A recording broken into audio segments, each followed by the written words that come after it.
Abend Tagesschau schaust, Kinders lachen und singen grad vergut.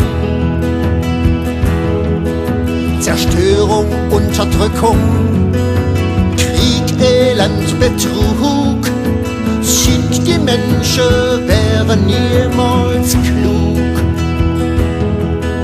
Wie soll es gut, dass man sich und die Welt noch liebt, wenn eins Lache im Hals stecken blieb?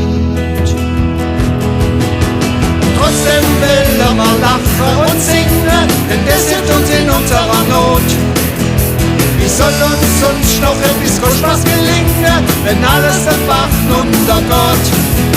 Wo sollen wir sonst unsere Kraft hernehmen, wenn keine Melodie mehr erklingt?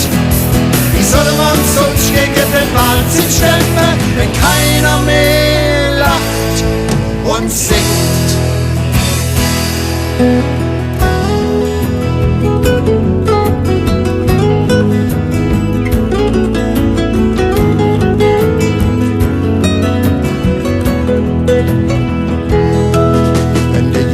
Tag in dich nie frisch, was dich umtriebt, was dich quält, kennt das Lachen und Singen grad vergut.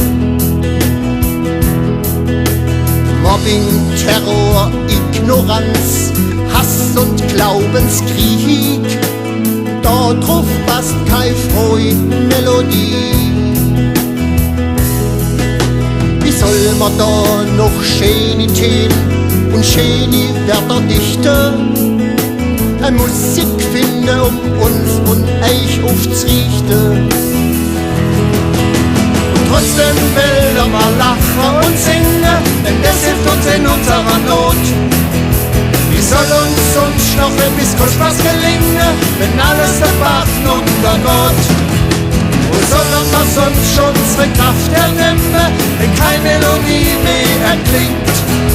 Wie sollen wir uns sonst gegen den Wahnsinn stemmen, wenn keiner mehr lacht und singt?